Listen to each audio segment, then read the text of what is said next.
प्रभु भक्ति आपके लिए लाया है भक्ति आस्था से जुड़ी ऐसी टी शर्ट्स जिन्हें पहनकर आप भी भक्ति के सागर में खो जाएंगे। भगवान शिव, भगवान कृष्ण, श्री राम और उनके भक्त हनुमान जी से जुड़ी खास टी शर्ट्स जिन्हें पहन आप भी गर्व से कहेंगे, हाँ हम हिंदू हैं। सिर्फ यही नहीं, www.prabhubhakti.in पर जाएं और जो आपका दिल चाहे वही टी शर्ट्स घर मंगाएं।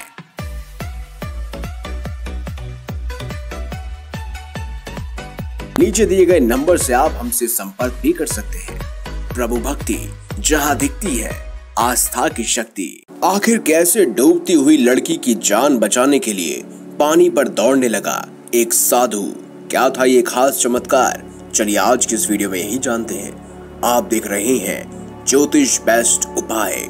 भगवान है या नहीं, इस बात पर सदा से मतभेद चले आ रहे हैं। ऐसे कई मतभेद का सीधा और आसान हल है कि मानो तो पत्थर में भी भगवान है और ना मानो तो भगवान में भी पत्थर ही है। और वो कहते हैं ना, न ढूंढने से तो भगवान भी मिलते हैं, पर ढूंढने वाले की आस्था और मन पवित्र होने चाहिए। ऐसे ही पवित्र आस्था की कहानी आज हम आपको बताने वाले हैं। बिहार के खगड़ियू नामक जिले में आशा नाम की एक किशोरीय युवती रहा करती थी, जो कि माँ दुर्गा की एक असीम भक्त थी। माँ दुर्गा के मंदिर जाना, नवरात्रों में उपवास रखना आशा का नियम था। वो सभी के साथ सभ्य व्यवहार करती। एक विश्वविद्यालय में वो गरीब बच्चों को निःशुल्क शिक्षा भी प्रदान किया करती थी। और जब भी खगड़ियू में कोई भी माता दुर्गा का कीर्तन या जगराता होता, उसमें भी आशा तन मन धन से अपना योगदान दिया करती। समाज के लिए छोटी सी उम्र में आशा एक उदाहरण बन चुकी थी। लोग उसे सम्मान की दृष्टि से देखा करते थे। बच्चों को पढ़ाने के साथ साथ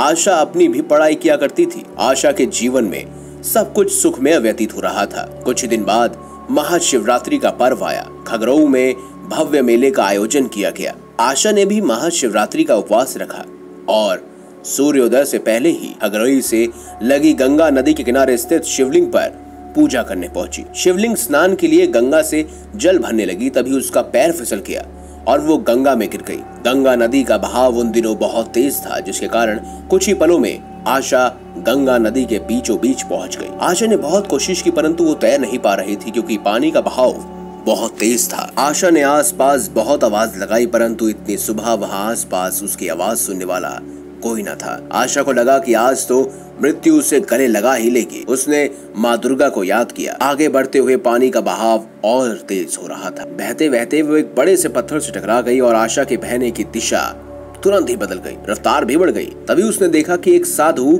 किनारे से दौड़ता हुआ उसकी ओर आ रहा है। आशा ने साधु से किसी को बुलाकर लाने के लिए कहा, परंतु उस साधु ने आशा की बात को अनसुना कर दिया और नदी में कूद गया। ऐसे लगा कि वो साधु पानी पर दौड़ रहा है और आशा की ओर बढ़ रहा है। देखते ही देखते वो साधु नदी के मध्यम में पहुंच गया और आशा का हाथ पकड़कर दौड़ते हुए आशा को तेज बहाव से बहती हुई गंगा नदी से बाहर ले आया। आशा जब तक खुद को संभाल कर उस साधु से कुछ पूछती, तब तक वो साधु वहां से गायब हो चुका था। आशा को समझ नहीं आया कि आखिर वो साधु था कौन जो पानी पर दौड़ रहा था। आशा ने वापस आकर गाँव वालों को उस साधु के बारे में पूछा, उसे ढूंढना शुरू किया, परंतु कोई भी उस साधु के बारे में कुछ नहीं जानता था। कुछ ही देर में पूरे गांव में साधु के पानी में दौड़ने की और आशा की जान बचाने की खबर फैल गई। जब ये बात पूरे गांव के मंदिर के महंत को पता चली तो वह तुरंत आशा के पास पहुंचे और उससे बोला कि वो साधु तुम्हें कहीं नहीं मिलेगा, क्योंकि वो कोई साधारण साधु नहीं था। उन्हें स्वयं माँ दुर्गा ने ही साधु के रूप में भेजा था तुम्हारे प्राणों की रक्षा करने के लिए। आशा ये सुनकर